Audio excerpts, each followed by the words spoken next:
Friends, இன்றைக்கி என்ன பண்ண போகிறோன்னா மீல் மேக்கர் வச்சு ஒரு சீஸ் பால் செய்ய போகிறேன். இது வந்து நம்ம குக் வித் கோமாளியில் அக்ஷய் கம்பல் ட்ரை பண்ணது. அவர் ஸ்டைலில் அவர் ட்ரை பண்ணார். இப்போ என் ஸ்டைலில் மீல் மேக்கரை நல்லா சுடு தண்ணியில் போட்டு புழிஞ்சு கொரப்பாக அரைச்சி வச்சுக்கிட்டேன். அது கூட கருவேப்பிலை போட்டிருக்கேன்.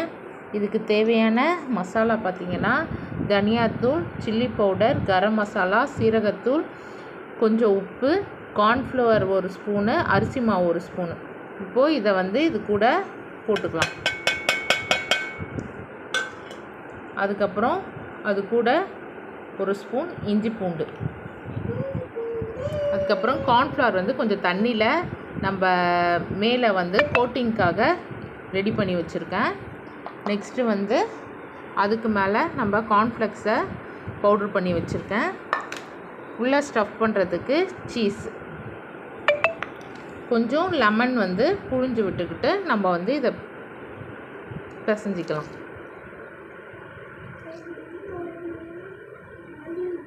ஒரு லெமன் எடுத்திருக்கேன். நல்லா புழிஞ்சு எடுத்துக்கலாம்.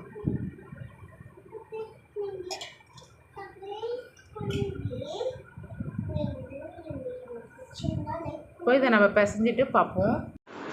இங்கே பாருங்கள், நல்லா இது மாதிரி பிசைஞ்சிக்கிட்டேன். இது பாருங்கள், நல்லா இது மாதிரி ஃபுல்லாக ஒன்றோடு ஒன்று நல்லா மிக்ஸ் ஆகி நல்லா நம்மளுக்கு இப்படி கையில் உருண்டை பிடிக்க வரணும். இது பாருங்கள், இப்படி பிடிச்சா இப்படி பிடிக்க வரணும். அந்த மாதிரி உங்களுக்கு இல்லை உதிரியாக இருக்குன்னா நீங்கள் கார்ன்ஃப்ளவரு இல்லைன்னா அரிசி மாவு கொஞ்சம் இதில் ஆட் பண்ணிக்கலாம். இப்போ எனக்கு இது வருது, அதனால போதும். இப்போது இது எப்படின்னா பிடிக்க வருதுங்களா? இப்போது இதுலேருந்து ஒரு உருண்டை எடுத்து நம்ம எந்த ஷேப் வேணால் வச்சுக்கலாம். இப்போது நான் ரவுண்ட் ஷேப் தான் எடுக்கிறேன். இப்போ இதில் நல்லா வட்டமாக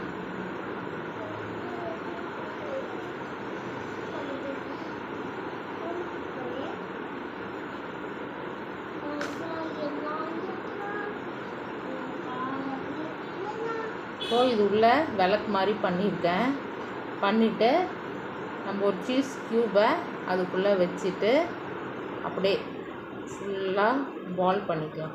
பால் மாதிரி ஃபுல்லாக அந்த சீஸ் வந்து வெளியில் தெரியாத அளவுக்கு நம்ம உருண்டை பிடிச்சிக்கலாம்.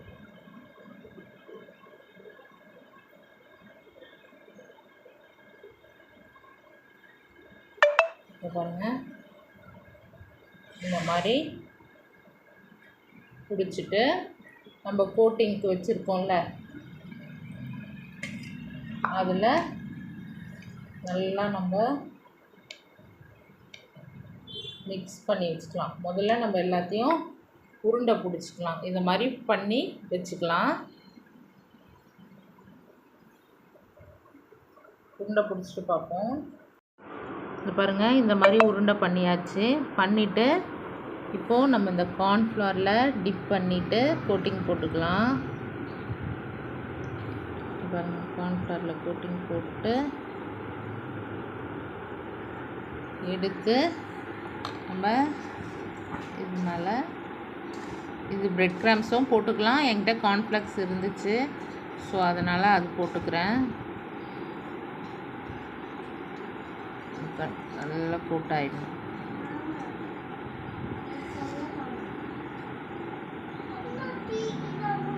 பாருங்கள், இந்த மாதிரி. ஸோ இந்த மாதிரியே நம்ம எல்லாத்துலேயும் போட்டுக்கிட்டு பார்க்கலாம். நம்ம கோட்டிங் நல்லா பண்ணியாச்சு. இப்போ இதை வந்து ஃப்ரிட்ஜில் வந்து ஒரு 10 நிமிஷம் வச்சு எடுத்துக்கலாம். அப்போது வந்து நல்லா கோட்டாகி இது நல்லா எண்ணெயில் போட்டால் இது பிரிஞ்சு வராது. அந்த அளவுக்கு நம்ம பண்ணிக்கலாம். அந்த பாருங்கள், கோட்டிங் எப்படி பண்ணியிருக்கேன்ட்டு நல்லாயிருக்கு.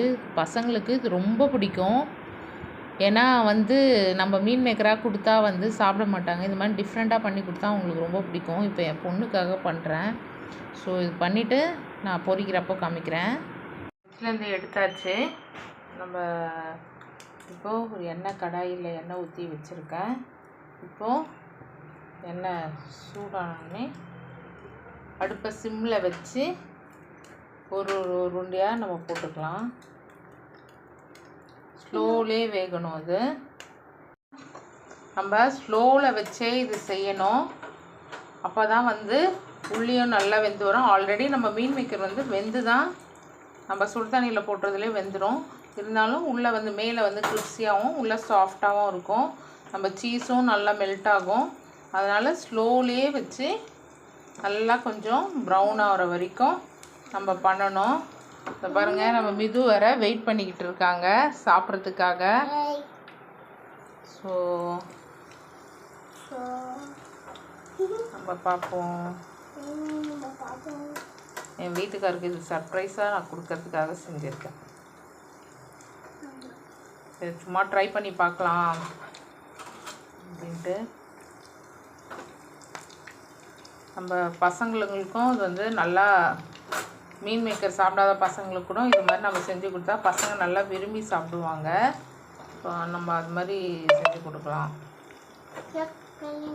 இது அப்படியே ஸ்லோவிலே வேகட்டும்.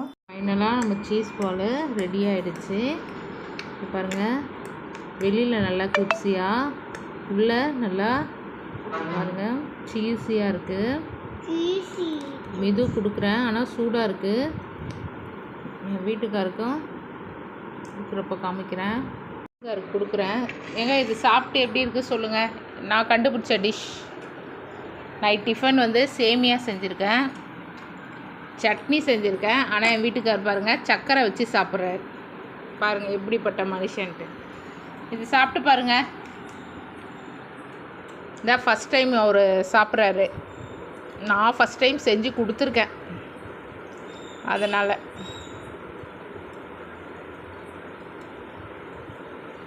எப்படி இருக்கு?